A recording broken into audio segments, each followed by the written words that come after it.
La Genèse, chapitre 9. Dieu bénit Noé et ses fils et leur dit : Soyez féconds, multipliez et remplissez la terre. Vous serez un sujet de crainte et d'effroi pour tout animal de la terre, pour tout oiseau du ciel, pour tout ce qui se meut sur la terre, et pour tous les poissons de la mer. Ils sont livrés entre vos mains. Tout ce qui se meut et qui a vie vous servira de nourriture. Je vous donne tout cela comme l'herbe verte. Seulement, vous ne mangerez point de chair avec son âme, avec son sang.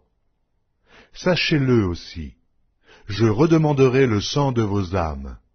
Je le redemanderai à tout animal, et je redemanderai l'âme de l'homme à l'homme qui est son frère. Si quelqu'un verse le sang de l'homme, par l'homme son sang sera versé, car Dieu a fait l'homme à son image.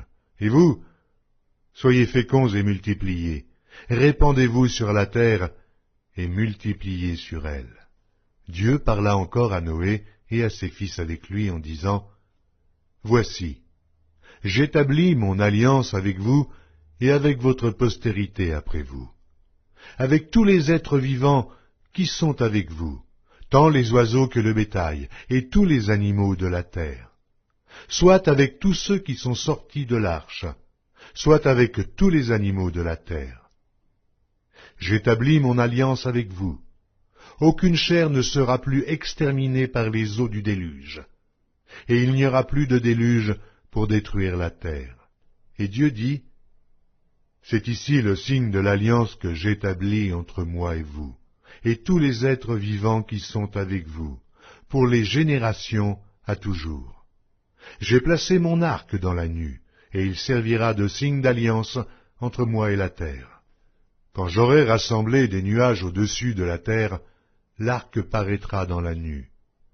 Et je me souviendrai de mon alliance entre moi et vous, et tous les êtres vivants de toute chair, et les eaux ne deviendront plus un déluge pour détruire toute chair.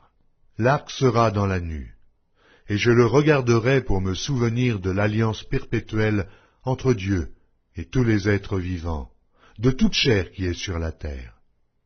Et Dieu dit à Noé : Tel est le signe de l'alliance que j'établis entre moi et toute chair qui est sur la terre. Les fils de Noé qui sortirent de l'arche étaient Sem, Cham et Japheth.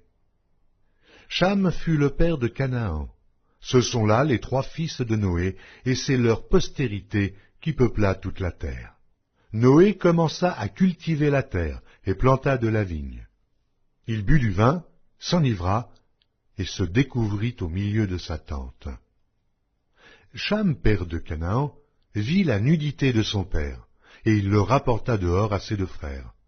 Alors, Sem et Japheth prirent le manteau, le mirent sur leurs épaules, marchèrent à reculons, et couvrirent la nudité de leur père.